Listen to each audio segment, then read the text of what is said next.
Nimaga teringiz chiroyli bo'lmayapti? Ajinlar tez tushib borgan sari ko'payib ketyaptimi?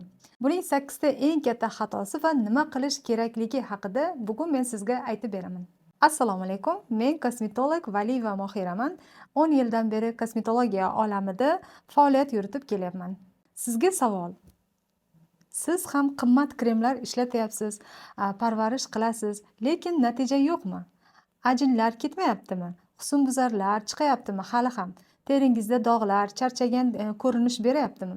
Ko'p ayollar muammoni kremlarda deb o'ylaydi. Aslida esa muammo kundalik bizning odatlarimizda.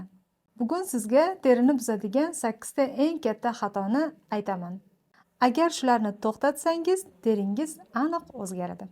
Birinchi xato: skrablarni ko'p ishlatish. Ko'pchilik o'ylaydiki, skrablarni qanchalik ko'p ishlatsam, terim shunchalik toza bo'ladi, yaxshi bo'ladi deb o'ylaydi. Aslida esa skrab terini shikastlaydi.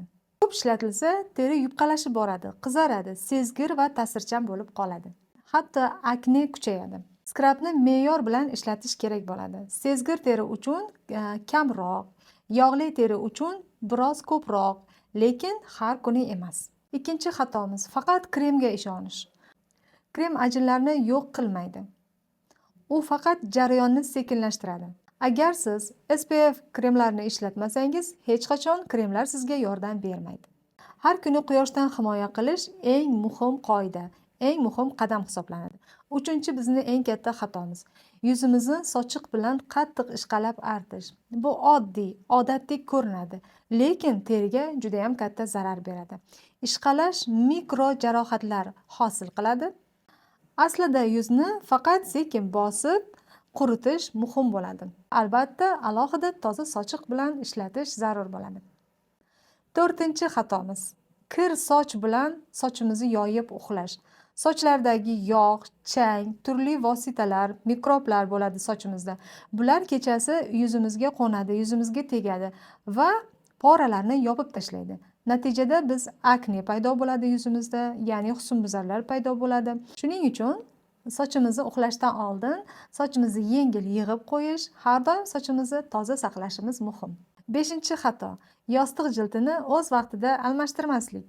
Har kecha yuzingiz bakteriyalar to'la bo'lgan matoga tegadi. Bu esa terini muammolarini kuchaytiradi.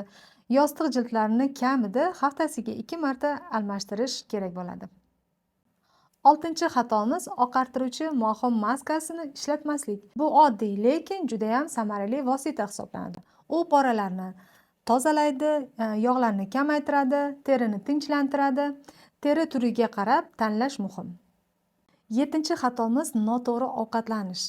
Teri faqat tashqi parvarish bilan chiroyli bo'lmaydi. Agar siz noto'g'ri ovqatlansangiz, hech qanaqa krem yordam bermaydi. Sog'lom ovqatlanish, suv, vitaminlar bu terining asosi hisoblanadi. Muammoni yashirish. Ko'pchilik tonal kremlar bilan yopadi, lekin davolamaydi. Natijada muammo yanada chuqurlashib boraveradi. Eng to'g'ri yo'l esa muammoni aniqlashtirib davolash. Amaliyotimda ko'rganman, teri muammolarining aksariyati noto'g'ri ovqatlanish, noto'g'ri odatlardan boshlanadi. Ba'zan faqat odatlarni to'g'rilashning o'zi bizga katta natija beradi. Sizda ham teri muammolari bo'lsa va qanday ularni ketkazishni bilmayotgan bo'lsangiz, video ostida men bilan bog'lanish uchun raqam qoldirdim. Qo'ng'iroq qilib bog'laning. Konsultatsiyaga yozilib kelishingiz mumkin. Men sizga eng to'g'ri bo'lgan yo'nalishni beraman. Sizni yana qanday muammolar qiynayapti? Kommentariyada yozib qoldiring, videoni saqlab qo'ying, like bosing. Bu ma'lumot sizga hali yana kerak bo'ladi. Menga obuna bo'lishni unutmang. Xayr, sog' bo'ling. Keyingi videoroliklarimizda ko'rishguncha.